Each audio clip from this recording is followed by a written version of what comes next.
भारतीय राजनीति में कई ऐसे बाहुबली नेता हैं जो पहले तो बड़े से बड़ा गुनाह करते हैं और फिर जमकर अपने रसूख, पावर और पैसे का इस्तेमाल करते हैं। यह कहानी भी एक ऐसे ही 6 बार के विधायक और मायावती की सरकार में मंत्री रहे बाहुबली नेता की है, जिसने पहले तो अपने से आधी उम्र की लड़की को अपने झांसे में फंसाकर 3-3 बार प्रेग्नेंट कर दिया और फिर उसके साथ ऐसी खौफनाक वारदात को अंजाम दिया कि सुनकर आज भी रूह कांप जाती है। हम बात कर रहे हैं मधुमिता शुक्ला और अमरमणि त्रिपाठी की। तो आखिर क्या है अमरमणि त्रिपाठी और मधुमिता शुक्ला की पूरी कहानी? चलिए जानते हैं सब कुछ इस वीडियो में आगे। यकीन मानिए, जब आप इस केस के बारे में सिलसिलेवार तरीके से सब कुछ जानेंगे तो आपके लिए यकीन करना भी मुश्किल हो जाएगा। तो वीडियो में अंत तक जरूर बने रहिए। फिलहाल वीडियो में आगे बढ़ने से पहले अगर आपने चैनल को सब्सक्राइब नहीं किया है तो जल्दी से चैनल को सब्सक्राइब कर बेल आइकन जरूर दबा लीजिए। तो चलिए अब कहानी शुरू करते हैं। 1989 में पहली बार विधायक बनने वाले अमरमणि त्रिपाठी आने वाले वर्षों में उत्तर प्रदेश की राजनीति में बड़े नेता के तौर पर पहचाने जाने लगे थे। उनकी राजनीतिक पकड़ इतनी मजबूत हो चुकी थी कि वे लगातार विधायक तो चुने ही जाते थे, सरकार बदलने के बाद भी वे हर पार्टी की सरकार में मंत्रिमंडल का हिस्सा हुआ करते थे। दूसरी तरफ इस कहानी की दूसरी अहम किरदार मधुमिता शुक्ला बहुत कम उम्र में ही कवि सम्मेलनों के आयोजकों की पहली पसंद बन गई थी। अभी इनकी उम्र 20 साल भी नहीं हुई थी कि तीखे तेवर और शानदार कविताओं की वजह से लोगों ने इन्हें काफी पसंद करना शुरू कर दिया था। पहले तो मधुमिता शुक्ला अपने करियर की शुरुआत छोटे मोटे मंचों पर प्रस्तुति देकर करती थी, मगर जैसे जैसे उनकी लोकप्रियता बढ़ती गई, इन्हें दूसरे राज्यों से भी बुलावा आने लगा। इसी क्रम में साल 2000 में मधुमिता शुक्ला के पास दिल्ली में आयोजित एक कवि सम्मेलन में शामिल होने का न्योता आता है। हजारों की भीड़ के सामने कम उम्र की मधुमिता शुक्ला एक मंझे हुए कवि की तरह अपनी कविताएं पढ़ती हैं, जिसे सुनकर हर कोई तालियां बजाने पर मजबूर हो जाता है। यहां मौजूद ऑडियंस में उत्तर प्रदेश की राजनीति में बाहुबली नेता के तौर पर पहचाने जाने वाले अमरमणि त्रिपाठी की मां सावित्री मणि त्रिपाठी भी शामिल थी। अमरमणि की मां सावित्री मणि त्रिपाठी को कविताओं से बहुत ज्यादा प्रेम था। प्रोग्राम के दौरान ही जब अमरमणि की मां को पता चलता है कि मधुमिता शुक्ला भी लखनऊ की है, तो एक ही शहर के होने की वजह से प्रोग्राम खत्म होने के बाद सावित्री मणि त्रिपाठी अपनी 2 बेटियों के साथ खास तौर पर मधुमिता शुक्ला से मिलने जाती हैं और पर्सनली मिलकर मधुमिता का उत्साह बढ़ाती हैं। इतना ही नहीं, सावित्री मधुमिता को लखनऊ वापस आने पर उनके घर आकर मिलने का न्योता भी देती है। मधुमिता भी अमरमणि त्रिपाठी के राजनीतिक कद से बखूबी वाकिफ थी। इस कारण मधुमिता के लिए अमरमणि की मां से मिलना बड़े सम्मान की तरह था। इसीलिए अमरमणि की मां के निमंत्रण को वह खुशी खुशी स्वीकार करती हैं और वादा करती हैं कि लखनऊ वापस आने के बाद वह जरूर उनसे जाकर मिलेंगी। वादे के मुताबिक जब मधुमिता वापस लखनऊ आती है तो अमरमणि के घर उनकी मां से मिलने के लिए जाती हैं। दोनों की पहली मुलाकात काफी अच्छी रहती है। सावित्री मधुमिता की कविताओं से इतनी ज्यादा प्रभावित होती हैं कि इन दोनों का एक दूसरे के घर आने जाने का सिलसिला शुरू हो जाता है। इसी क्रम में जब एक दिन मधुमिता अमरमणि त्रिपाठी के घर आती हैं, तभी अमरमणि की नजर मधुमिता पर पड़ती है। अमरमणि भी पहले मधुमिता शुक्ला के बारे में कई बार सुन चुका था। इसके अलावा अमरमणि की मां भी मधुमिता के बारे में कई बार अमरमणि से बात कर चुकी थी। इसलिए पहली ही मुलाकात में अमरमणि मधुमिता से अपने चुनावी भाषण के लिए कुछ लाइन लिखने के लिए कहता है। अमरमणि के कहने पर मधुमिता तुरंत कुछ लाइन लिखकर अमरमणि को दे देती है और इस तरह अमरमणि तथा मधुमिता शुक्ला की बातचीत शुरू होती है। धीरे धीरे नियमित तौर पर दोनों का मिलना जुलना शुरू हो जाता है। दुनिया की नजरों में मधुमिता अमरमणि के लिए चुनावी भाषण तैयार करती हैं। ये सब कुछ कई महीनों तक चलते हुए आ जाता है। साल 2003, तारीख थी 9 मई। लखनऊ के निशादगंज इलाके के पेपर मिल कॉलोनी की मकान नंबर 33/6 में मधुमिता शुक्ला अपने एक नौकर देशराज के साथ रहा करती थी। शाम का समय था।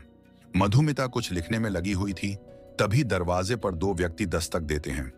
दोनों को देखकर मधुमिता उन्हें घर के अंदर आने को कहती है तथा दूसरी तरफ मधुमिता देशराज से किचन में जाकर चाय बनाने को कहती है। देशराज घर में आए मेहमान के लिए चाय बना ही रहा होता है, तभी उसे घर के अंदर गोली चलने की आवाज आती है। वह जल्दी से किचन से भागकर बाहर निकलता है तो देखता है कि फर्श पर मधुमिता खून से लथपथ तड़प रही है और जिस मेहमान के लिए वह चाय बना रहा था वह तेजी से घर का दरवाजा बंद करके मोटरसाइकिल से भाग रहा है। देशराज दोनों को भागते देख शोर मचाता है और मदद के लिए लोगों को बुलाता है, मगर कोई भी उन दोनों को पकड़ने में कामयाब नहीं होता है। इधर तड़पते हुए कुछ ही देर बाद मधुमिता का शरीर ठंडा पड़ जाता है। देशराज इस बारे में मधुमिता शुक्ला की जुड़वा बहन निधि शुक्ला को खबर देता है। निधि यह खबर सुनते ही आ जाती है।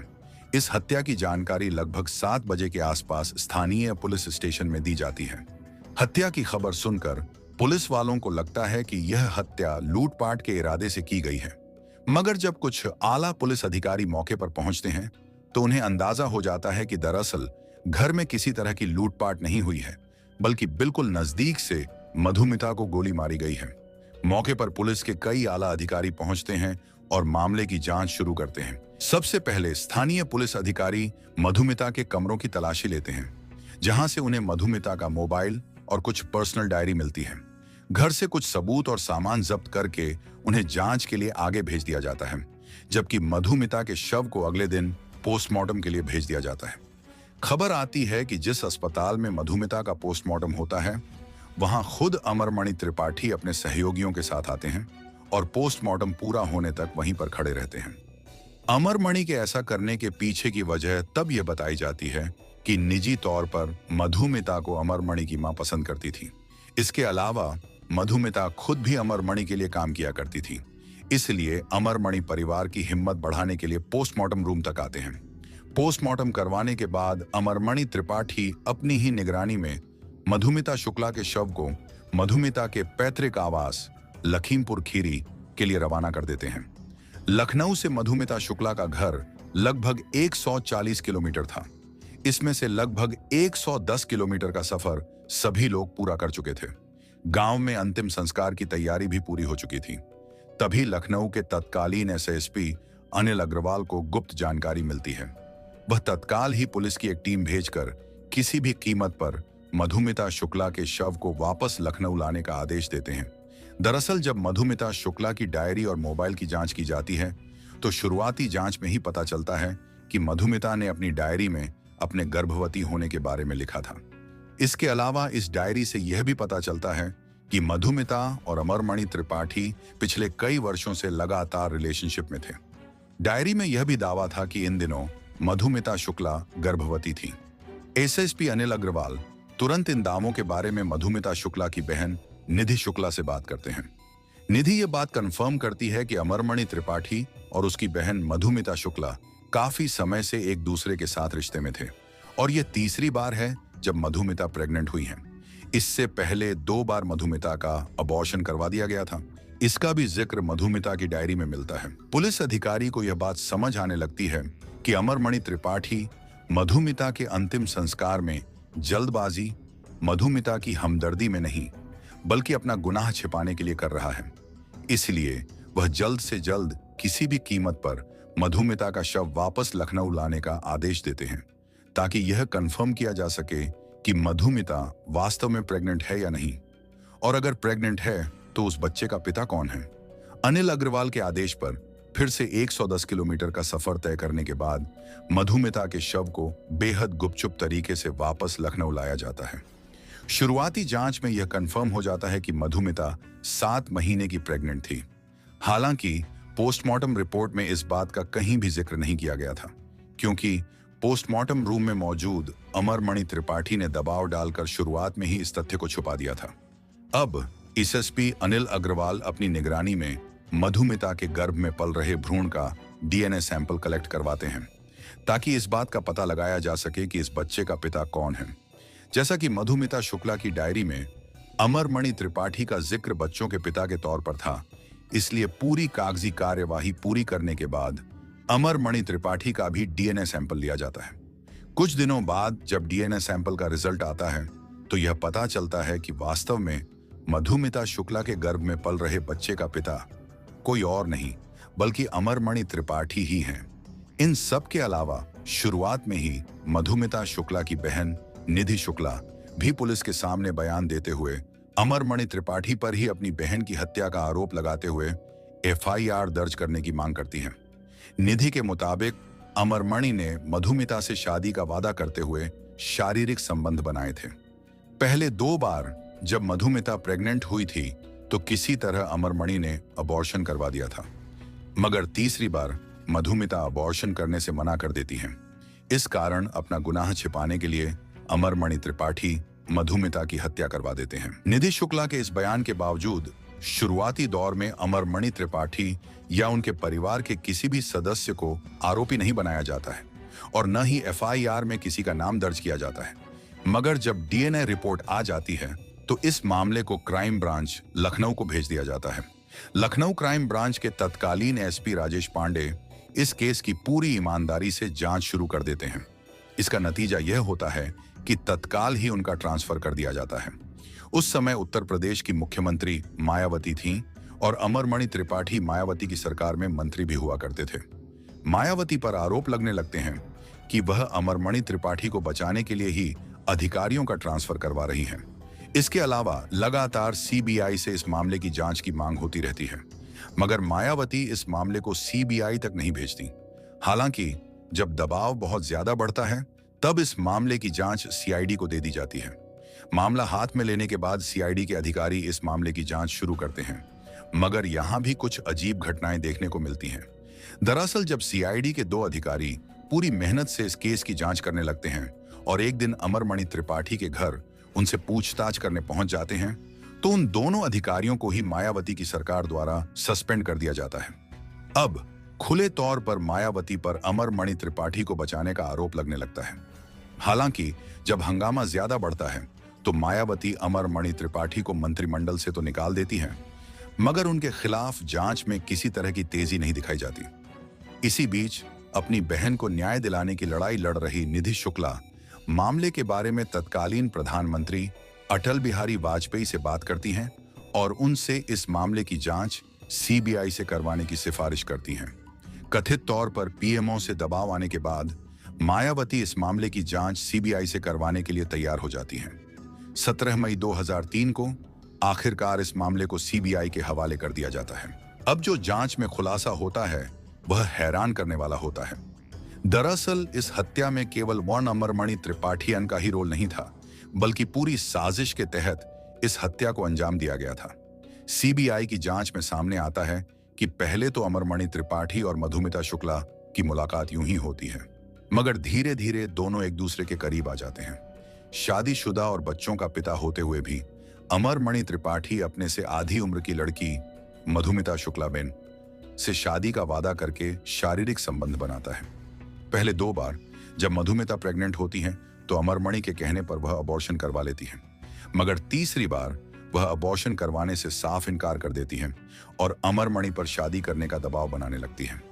इधर इस बात की भनक अमरमणि की पत्नी मधुमणि त्रिपाठी कुणाल को भी लग जाती है कि अमरमणि का चक्कर मधुमिता शुक्ला के साथ चल रहा है। इस बात को लेकर मधुमणि और अमरमणि के बीच काफी झगड़े होते हैं, मगर अमरमणि अपनी पत्नी के इन आरोपों को नकारते हुए कहता है, जैसा तुम समझ रही हो वैसा कुछ नहीं है। फिर भी मधुमणि को यकीन नहीं होता। वह अपने करीबी रिश्तेदार और भतीजे रोहित चतुर्वेदी से अमरमणि पर नजर रखने को कहती हैं। हमेशा की तरह जब एक दिन अमरमणि मधुमिता शुक्ला के घर मिलने के लिए जाता है तो रोहित इस बात की जानकारी मधुमणि को दे देता है। मौके पर पहुंचकर मधुमणि रंगे हाथ अमरमणि को पकड़ लेती हैं। कथित तौर पर रंगे हाथ पकड़े जाने के बाद अमरमणि अपनी सारी सच्चाई अपनी पत्नी को बता देता है। यहीं पर मधुमणि कहती हैं, अगर मधुमिता शुक्ला को रास्ते से हटा दिया जाए तो पूरी समस्या ही खत्म हो जाएगी। इसी के बाद मधुमिता की हत्या को प्लान करने के लिए अमरमणि की पत्नी मधुमणि त्रिपाठी मार्च 2003 में रोहित चतुर्वेदी से मिलती है। रोहित मधुमिता को खत्म करने का काम संतोष राय नाम के एक व्यक्ति को देता है। इस सिलसिले में संतोष राय, रोहित चतुर्वेदी और मधुमणि की मुलाकात भी होती है। इस मीटिंग में मधुमणि कहती हैं, इस काम में जितना पैसा लगेगा मैं देने को तैयार हूं, बस ये काम पूरी सफाई के साथ होना चाहिए। इसी के बाद पूरी प्लानिंग के तहत फाइनली 9 मई 2003 को संतोष राय अपने एक और साथी प्रकाश पांडे के साथ मधुमिता के घर जाता है। पहले थोड़ी देर बात करता है और फिर सीधे मधुमिता को गोली मारकर वहां से भाग जाता है। इस पूरे खुलासे के बाद 23 सितंबर 2003 को अमरमणि त्रिपाठी को गिरफ्तार कर लिया जाता है। वहीं इस मामले में संतोष राय, सत्य प्रकाश, प्रकाश पांडे, पप्पू, रोहित चतुर्वेदी, मधुमणि त्रिपाठी, अमरमणि त्रिपाठी तथा यज्ञ नारायण दीक्षित नाम के व्यक्ति को कत्ल का आरोपी बनाया जाता है। अमरमणि को गिरफ्तार तो कर लिया जाता है, मगर कुछ ही हफ्तों बाद उसे हाई कोर्ट से बेल भी मिल जाती है। इतना ही नहीं, इस पूरे मामले में जांच के दौरान पावर और पैसे का इस्तेमाल इतना ज्यादा होता है कि एक के बाद एक कई अहम गवाह मामले से मुकर जाते हैं। इसके अलावा केस को नया मोड़ देने की भी कोशिश की जाती है। अमरमणि त्रिपाठी पक्ष की ओर से फर्जी सबूत बनाते हुए यह दावा किया जाता है कि मधुमिता शुक्ला 2002 में ही आईआईटी कानपुर के एक छात्र से शादी कर चुकी हैं, मगर आगे चलकर यह दावा झूठा साबित होता है। अमरमणि की तरफ से यह दिखाने की भी कोशिश की जाती है कि मधुमिता शुक्ला किसी और लड़के के साथ रिलेशनशिप में थी। इसके लिए बीएसएनएल के अधिकारियों के साथ मिलकर फर्जी सीडीआर बनवाया जाता है और उसे सबूत के तौर पर कोर्ट में पेश किया जाता है, मगर आगे चलकर यह भी फर्जी साबित हो जाता है। भले ही एक के बाद एक फर्जी सबूत और गवाह फेल हो रहे थे, फिर भी अमरमणि त्रिपाठी पर आंच नहीं आती है और वह आजाद घूमता रहता है। इसी के बाद मधुमिता शुक्ला की बहन निधि शुक्ला केस को उत्तर प्रदेश के बाहर ट्रांसफर करने के लिए सुप्रीम कोर्ट में अपील करती है। सुप्रीम कोर्ट में मामले की सुनवाई होती है और इस पूरे मामले को उत्तराखंड ट्रांसफर कर दिया जाता है। अमरमणि त्रिपाठी की जमानत भी रद्द कर दी जाती है।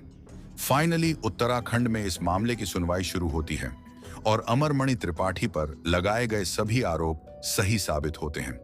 इस कारण 24 अक्टूबर 2007 को इस मामले में अमरमणि त्रिपाठी और उसकी पत्नी मधुमणि त्रिपाठी समेत कुल 6 लोगों को दोषी करार दिया जाता है तथा सभी को उम्र कैद की सजा सुनाई जाती है। इसके बाद अमरमणि त्रिपाठी और उसकी पत्नी समेत बाकी आरोपी भी जेल में ही रहते हैं, मगर 2012 में इन सभी को उत्तराखंड की जेल से वापस गोरखपुर सेंट्रल जेल में ट्रांसफर कर दिया जाता है। कमाल की बात तो यह होती है कि उत्तर प्रदेश में वापस आते ही अमरमणि त्रिपाठी कुछ ही समय तक जेल में रहता है और उसके बाद बीमारी को आधार बनाकर खुद को बीआरडी मेडिकल कॉलेज में ट्रांसफर करवा लेता है। मधुमणि त्रिपाठी भी बीमारी के आधार पर इस बीआरडी मेडिकल कॉलेज के वीआईपी वार्ड में भर्ती हो जाती हैं। 2013 में अखिलेश यादव की सरकार में अमरमणि त्रिपाठी और दूसरे आरोपी सरकार से जेल से रिहा करने का अनुरोध करते हैं, मगर अखिलेश यादव की सरकार द्वारा इस मांग को नकार दिया जाता है। इस कारण अमरमणि त्रिपाठी कभी जेल तो कभी अस्पताल में ही रहता है। आपको जानकर हैरानी होगी कि 2023 तक अमरमणि त्रिपाठी अस्पताल और जेल में ही रहता है, मगर 2023 के अगस्त महीने में उत्तर प्रदेश की योगी आदित्यनाथ की सरकार ने अच्छे व्यवहार के आधार पर अमरमणि त्रिपाठी और उसकी पत्नी को आखिरकार जेल से रिहा कर दिया। अब दोनों आजादी के साथ अपनी जिंदगी जी रहे हैं। दूसरी तरफ मधुमिता शुक्ला की बहन निधि शुक्ला आज भी इंसाफ की लड़ाई लड़ रही है। दोस्तों, इस पूरे मामले पर आप क्या कहना चाहेंगे? कमेंट बॉक्स में जरूर बताएं। अगर आपको हमारी मेहनत पसंद आई हो तो इस वीडियो को लाइक करते हुए शेयर जरूर करें। अगर आपने अब तक चैनल को सब्सक्राइब नहीं किया है तो जल्दी से चैनल को सब्सक्राइब कर बेल आइकन जरूर दबाएं। ऐसे ही अपराध की दुनिया से जुड़ी कहानियों के लिए हमारे साथ जुड़े रहिए। धन्यवाद।